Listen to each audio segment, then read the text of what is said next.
तो dear friend, आप सभी का स्वागत है अपने YouTube channel youth imagination academy पे। तो डियर फ्रेंड, हम लोग क्या कर रहे थे कि हम लोग प्राचीन इतिहास पढ़ रहे थे और हम लोगों ने 5 क्वेश्चन, लगभग 6 क्वेश्चन किया था और उसके कुछ फैक्ट देखे थे।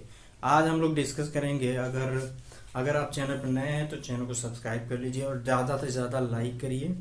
और इससे क्या होता है कि मोटिवेशन मिलता है और अच्छे से पढ़ाने का मन करता है। ज़्यादा से ज़्यादा लाइक करते हैं आप, ज़्यादा से ज़्यादा आप सब्सक्राइब करते हैं तो एक अलग सी एनर्जी मिलती है कि चलो यार, कुछ तो हो रहा है, कुछ तो कुछ तो है कि जो पसंद आ रहा है।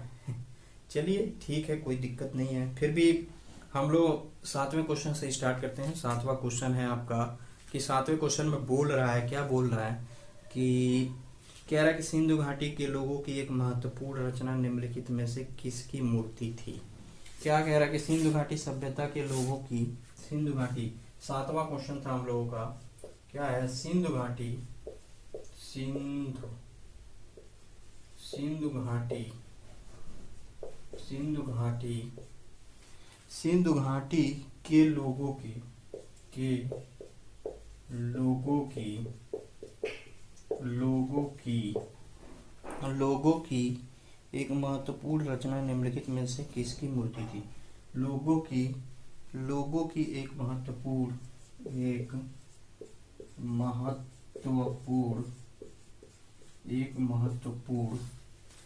कह रहा है कि सिंधु घाटी लोगों की एक महत्वपूर्ण रचना निम्नलिखित में से किसकी मूर्ति थी। निम्नलिखित में से किसकी मूर्ति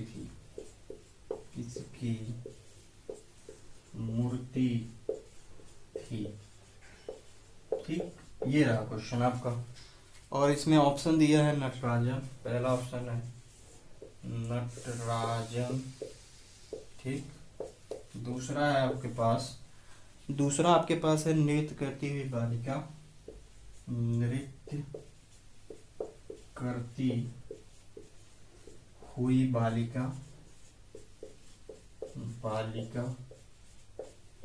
और तीसरा ऑप्शन है आपके पास बुद्ध। चौथा है डी ऑप्शन है आपके पास। क्या है? डी ऑप्शन में बोल रहा है कि नरसिम्हा।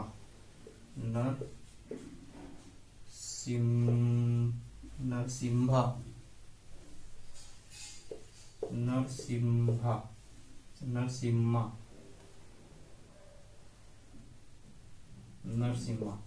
तो ये रहा क्वेश्चन। कह रहा है कि सिंधु घाटी के लोगों की एक महत्वपूर्ण रचना निम्नलिखित में से किसकी मूर्ति थी। तो आप देखेंगे कि नटराजन, ये तो हमने कहीं देखा नहीं, आप पढ़े होंगे तो।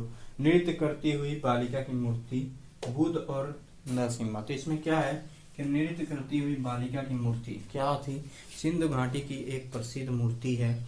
क्या है कि एक सिंधु घाटी सभ्यता के लोगों की एक प्रसिद्ध मूर्ति है। क्या है कि नृत्य करती हुई बालिका की एक मूर्ति है जो सिंधु घाटी के लोगों को बहुत प्रिय और बहुत पसंदीदा मूर्ति है।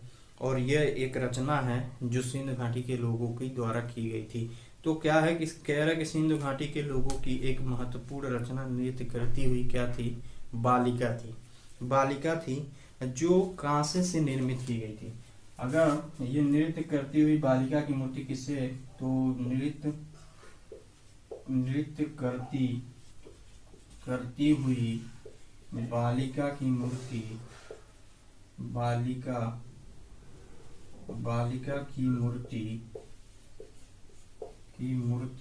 किससे निर्मित की गई थी? मूर्ति कांसे से किससे निर्मित की गई थी? तो कांसे से। नृत्य करती हुई बालिका की मूर्ति कांसे से निर्मित की गई थी। किससे? कांसे से निर्मित की गई थी। अगर पूछेगा कि नृत्य करती हुई बालिका किस निम्नलिखित में से किसकी मूर्ति थी, तो क्या होगा, नृत्य करती हुई बालिका की मूर्ति थी। और वह किससे निर्मित की गई थी, तो नृत्य करती हुई बालिका की मूर्ति कांसे से निर्मित की गई थी। इतनी सी बात याद रखने के बाद आप फिर से क्या करेंगे कि यह कहाँ, अब पूछ लेगा कि ये मूर्ति कहाँ मिला है, तो ये मूर्ति कहाँ पाई गई, तो यह मोहनजोदड़ो से मिली है। जोदड़ो में मिली है, ठीक। तो इस क्वेश्चन का आंसर क्या हो गया, तो नृत्य करती हुई बालिका की मूर्ति, और नृत्य करती हुई बालिका की मूर्ति कांसे से निर्मित की गई थी। और ये पूछेगा नृत्य करती हुई बालिका की मूर्ति कहाँ से मिली है, तो आपको ये याद रखना है कि ये कहाँ से मिली है, तो मोहनजोदड़ो से मिली है। अब देवी माता की पूजा संबंधित है, 7वां क्वेश्चन हो गया। 8वां क्वेश्चन है आपका, देवी माता की पूजा किससे संबंधित है।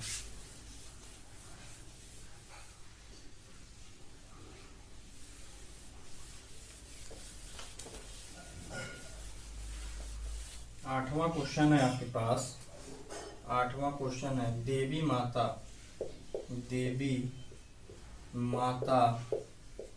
की पूजा संबंधित है।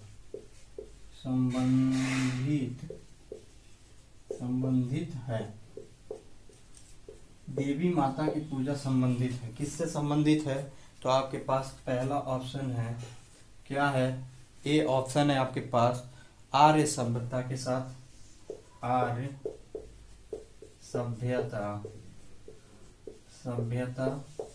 के साथ, आर्य सभ्यता के साथ।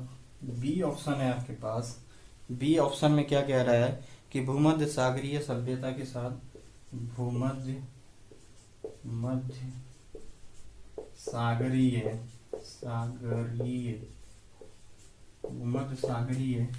सभ्यता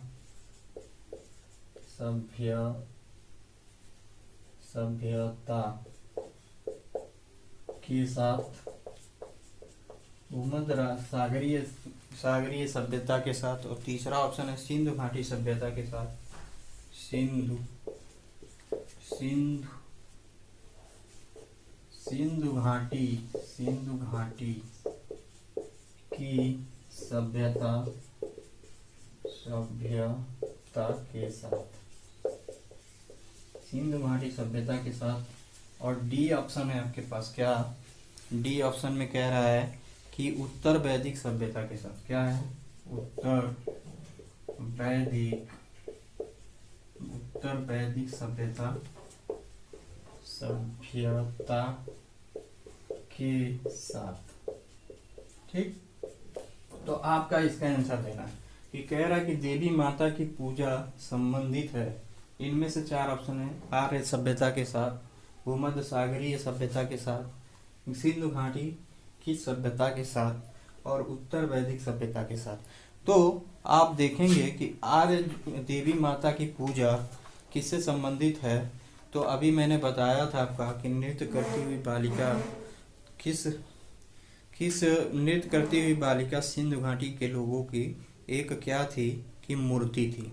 और जब ये मूर्ति थी तो ये कांसे की बनी थी और ये मोहनजोदड़ो से मिली है।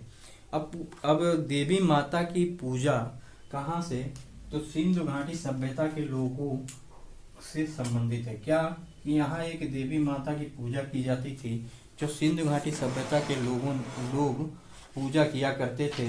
तो देवी माता या मातृ देवी की पूजा सिंधु घाटी सभ्यता का एक क्या है, विशिष्ट लक्षण है। तो सिंधु घाटी सभ्यता के लोगों का देवी माता की पूजा या मातृ देवी की पूजा क्या है कि एक विशेष लक्षण बताया गया है। इतिहासकारों ने जब देवी माता की पूजा की खुदाई करते हुए जब देवी माता की मूर्ति मिली तो उन्होंने अनुमान लगाया कि सिंधु घाटी सभ्यता के लोग क्या थे कि देवी माता की पूजा करते थे या मातृ देवी की पूजा किया करते थे। तो मातृ देवी पुरातात्विक साक्ष्यों से प्राप्त मातृ देवी की मृण मूर्तियों से इस बात का पता लगता है कि क्या थे, सिंधु घाटी सभ्यता के लोग क्या करते थे कि देवी माता की पूजा किया करते थे। ये जब पुरातात्विक खुदाई हुई तो वहां से देवी माता की मूर्ति प्राप्त हुई।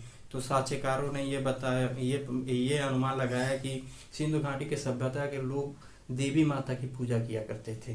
तो बहुत इंटरेस्टिंग बात है कि इतने इतनी पुरानी मूर्ति खुदाई के बाद मिली और इतिहासकारों ने अनुमान लगाया कि हाँ, उस समय भी भगवान की पूजा होती थी, उस समय के लोग भी भगवान में विश्वास रखते थे। तो और आगे दिया कि सिंधु घाटी सभ्यता का पतन नगर यानी बंदरगाह कौन सा है। ये क्वेश्चन आता है और ये भी क्वेश्चन आता है, तो आप इसको नोट करके रख सकते हैं। तो 9वां क्वेश्चन है आपका। 9 क्वेश्चन पे हम चलते हैं। कह रहा है कि सिंधु घाटी सभ्यता का पतन नगर, सिंधु घाटी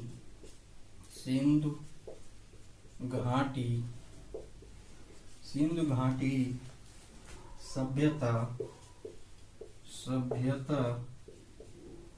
का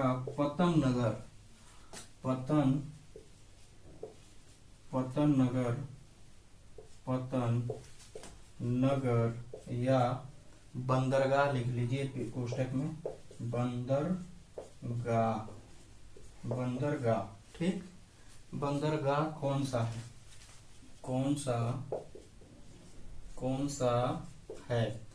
तो सिंधु घाटी सभ्यता का पतन नगर या बंदरगाह कौन सा है। तो ऑप्शन ए है आपके पास, ऑप्शन ए है कालीबंगा।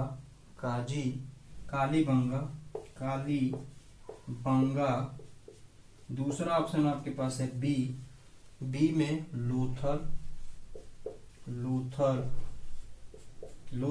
और सी है आपके पास क्या, रोपड़। सी है आपके पास रोपड़ और डी है आपके पास क्या है, मोहनजोदड़ो। तो आपको ये बताना है कि इसमें से सिंधु घाटी सभ्यता का पतन नगर या बंदरगाह कौन सा है या कौन सा था। तो सिंधु घाटी सभ्यता का बंदरगाह क्या था, तो वो था लोथल। और लोथल कहाँ स्थित है, तो लोथल कहाँ स्थित है, तो गुजरात के अहमदाबाद जिले में स्थित है। तो लोथल अहमदाबाद गुजरात जिले में सरगवल नामक ग्राम के समीप स्थित है। कहाँ स्थित है, अगर पूछेगा कि लोथल के बारे में अगर कुछ जानकारी लें तो यहाँ लोथल लिख लेते हैं। लोथल कहाँ स्थित है, तो स्थित के बारे में जानकारी लेंगे तो लोथल कहाँ स्थित है, तो आपको याद रखना है कि ये गुजरात के अहमदाबाद जिले के सरगवल ग्राम के समीप स्थित है। कहाँ है, तो सरगवल अहमदाबाद गुजरात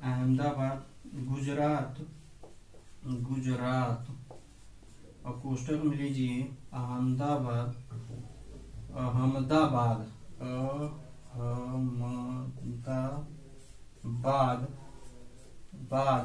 जिले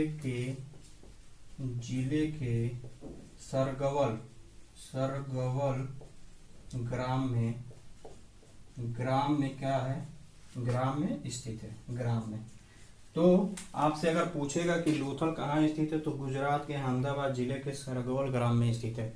और अगर पूछेगा कि सिंधु घाटी सभ्यता का पतन नगर अगर या बंदरगाह कौन सा है, तो वो क्या था, लोथल।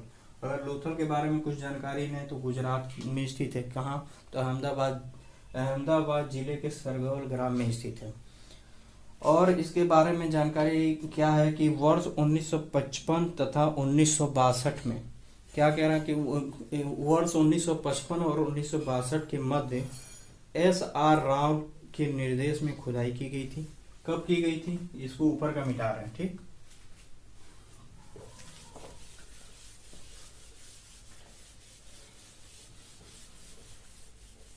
लोथल की खुदाई कब की गई थी, तो खुदाई यहाँ डालिए, खुदाई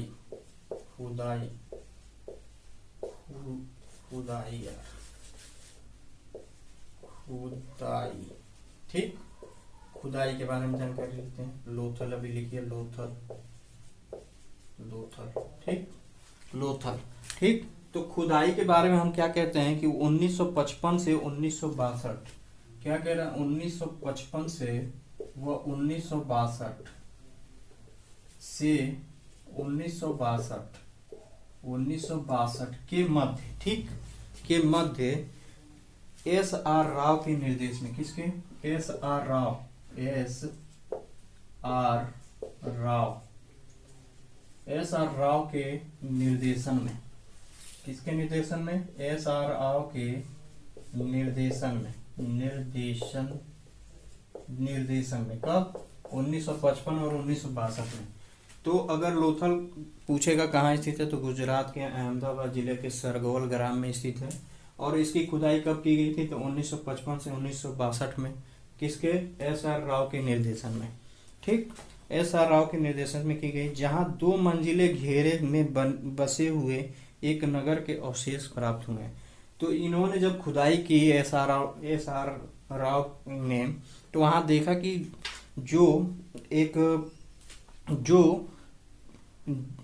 वहां 2 मील के घेरे में, जो 2 मील के घेरे में वहां एक बसा हुआ नगर का अवशेष प्राप्त हुआ। तो जब वो खुदाई कर रहे थे गुजरात में, अहमदाबाद जिले के नजदीक गांव सरगोल के नजदीक स्थित लोथल में, तो उन्होंने देखा कि 2 मील तक फैला हुआ एक नगर उनको मिला। तो एक नगर जब उनको मिला तो यह 6 खंडों में विभक्त था। तो वो नगर क्या था कि वो 6 खंडों में विभक्त था। जब एस आर राव के निर्देशन में जब वहाँ खुदाई हुई 1955 से 1962 के बीच में, तो वहाँ 2 मील तक एक नगर मिला जो 6 खंडों में क्या था, विभाजित था। और जब 6 खंडों में विभाजित था, एक और वहाँ एक ऊंचा चबूतरा मिला, और रक्षा प्रतिहार, सड़क तथा मकानों के अवशेष मिले। रक्षा चबूतरा और मकान में मिले और सड़क के अवशेष भी मिले। तो उन्होंने अनुमान लगाया, क्या लगाया कि यह यहाँ की सबसे महत्वपूर्ण उपलब्धि पक्की ईंटों का बना हुआ विशाल स्नानागार। तो यहीं लोथल में क्या मिला कि वहाँ उन्होंने देखा कि एक विशाल स्नानागार किसका बना हुआ है, कि पक्की ईंटों का बना। उस समय की बात हो रही है जब 1955 और 1962 की बात कर रहे हैं। तो उन्होंने जब खुदाई किया तो नीचे जो बहुत साल पहले क्या था कि लोथल एक नगर था और वो विलुप्त पाए हो गया। तो उन्होंने जब खुदाई की तो वहाँ देखा कि एक बड़ा सा नगर है और उसमें 6 खंड हैं। उसमें एक विशाल स्नानागार है जो पक्की ईंटों का बनाया है उस समय। तो यहाँ लिखिए कि सबसे महत्वपूर्ण क्या था, यहाँ पाया गया स्थान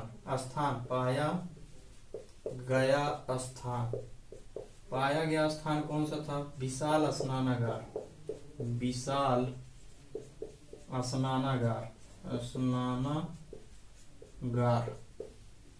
किसका बना था, पक्की ईंटों का। ठीक, इतना याद रखना कि किसका बना था, तो पक्की ईंटों का बना था। खुदाई कब हुई थी, 1955 से 1962 में, एस आर राव के निर्देशन में। तो उन्होंने वहां देखा कि एक नगर मिला है, वो 6 खंडों में डिवाइड है। वहां सड़कें मिली, मकान मिले, विशाल स्नानागार मिला जो पक्की ईंटों का बना था।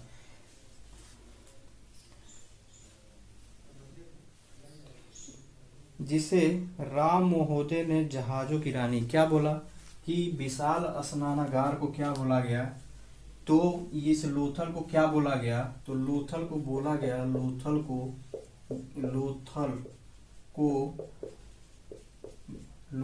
क्या बोला जाता है, लोथल को जहाजों की रानी, जहाजों की रानी की संज्ञा दी गई, जहाजों की रानी की संज्ञा दी गई। जहाजों की रानी की संज्ञा दी गई, किसको दी गई, लोथल को जहाजों की रानी की संज्ञा दी गई। तो इससे पता चलता है कि क्या था, जहाजों की गोद या जहाजों की रानी या जहाजों की गोद लिख लीजिए यहाँ, गोद, जहाजों की गोद। ठीक, तो लोथल के बारे में इतनी सारी जानकारी गोद दी गई। और गोद। इस प्रकार लोथल एक पतन नगर था। यह भोगवा किसके किसके किनारे स्थित है? तो नदी, नदी किस नदी के किनारे स्थित है? भोगवा नदी के किनारे। किसके? भोगवा, भोगवा नदी के किनारे, भोगवा नदी के किनारे, नदी के किनारे, किनारे क्या है? स्थित है, स्थित है। देखिए ये मैं तोड़ तोड़ के बता रहा हूँ, ये बहुत डिटेल में लिखा है, तो हम जो छोटा छोटा पॉइंट है वो मैं आपको बता रहा हूँ कि ये क्वेश्चन आ चुका है और ये पॉइंट है, तो मैं तोड़ तोड़ के बता रहा हूँ। ये डिटेल में बुक में लिखी हुई है, तो मैं डिटेल में नहीं, तोड़ तोड़ के बता रहा हूँ। ठीक, तो ये अगर पूछेगा कहाँ स्थित है, तो भोगवा नदी के किनारे स्थित है। क्या है? लोथल जो है वो भोगवा नदी के किनारे स्थित है। लोथल में दो भिन्न भिन्न टीले नहीं मिले हैं, पूरी की पूरी बस्ती मिली है। यहाँ कह रहा है कि टीले नहीं मिले हैं कि कहीं भिन्न भिन्न टीले हैं, यहाँ एक टीला हो, वहाँ एक टीला हो, एक यहाँ हो, कहीं और पास में कुछ दूरी पर चल के एक टीला हो, तो ऐसा कुछ नहीं है। एक पूरी नगरी मिली है वहीं लोथल में, और वो 6 खंडों में डिवाइडेड थी। तो ये रहा लोथल के बारे में कुछ जानकारी। तो मैंने लोथल बताया कि सिंधु घाटी सभ्यता का प्रथम नगर क्या था? लोथल था। ये कहाँ स्थित है? तो गुजरात के अहमदाबाद जिले के सरगोल ग्राम में स्थित है, या समीप में, सरगोल ग्राम के समीप में स्थित है। और इसकी खुदाई 1955 और 1962 के मध्य में की गई और एस आर राव के निर्देशन में की गई। ठीक, और पाया गया स्थान क्या है? विशाल स्नानागार जो पक्की ईंटों का बना है, और लोथल को जहाजों की गोद की संज्ञा दी गई है। ठीक, और भोगवा नदी के किनारे लोथल स्थित है। बस इतनी सी समझ में आ गई। अब लोथल नामक स्थान पर नियुक्ता सभ्यताओं से किसका जहाजी मालघाट है? तो अभी मैंने बताया, अगर जहाजी मालघाट की बात करें तो वो क्या है? सिंधु घाटी सभ्यता के जहाजी मालघाट। अगर पूछे कि लोथल नगर नामक स्थान पर नियुक्ता सभ्यताओं में से किसका जहाजी मालघाट था, अगर पूछे कि सिंधु, मेसोपोटामिया, मिस्र और फारसी, तो सिंधु घाटी सभ्यता का जहाजी मालघाट कौन सा था? लोथल था। ये याद रखना है। तो लोथल नामक स्थान पर सिंधु घाटी सभ्यता का जहाजी मालघाट था, और वो कहाँ स्थित है? तो वो अहमदाबाद जिले के, वो गुजरात राज्य के अहमदाबाद जिले के सरगोल ग्राम के समीप स्थित है। बस इतनी सी बात याद रखनी है। आप कह रहे कि सिंधु घाटी अर्थव्यवस्था की ताकत क्या थी, तो इसको मिटाते हैं।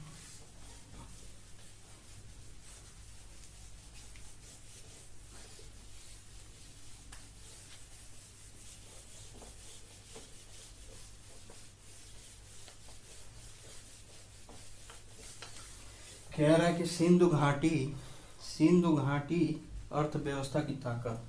तो 11वां क्वेश्चन है ये। सिंधु घाटी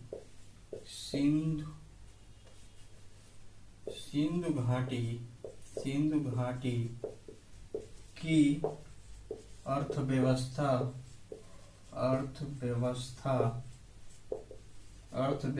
की ताकत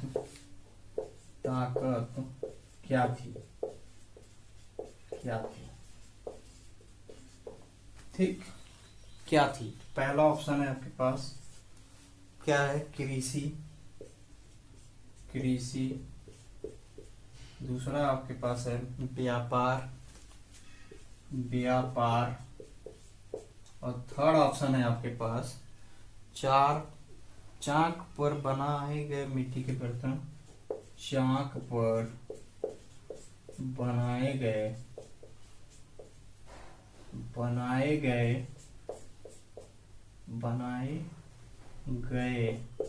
मिट्टी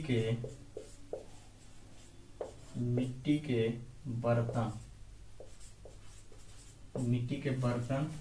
और डी ऑप्शन है आपके पास बड़हीगिरी।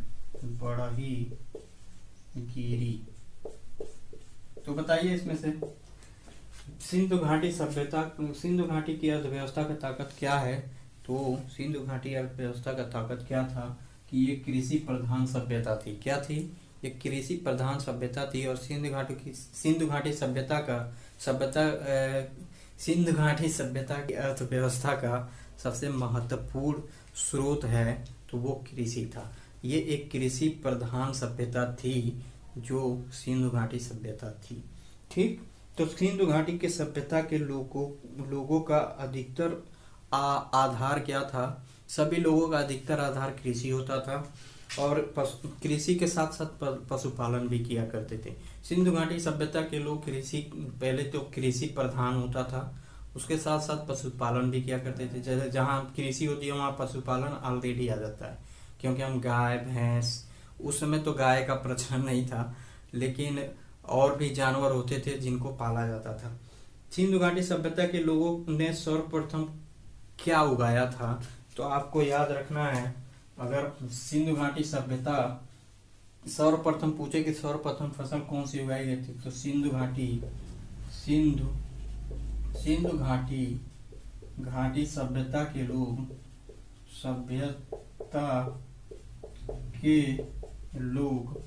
सर्वप्रथम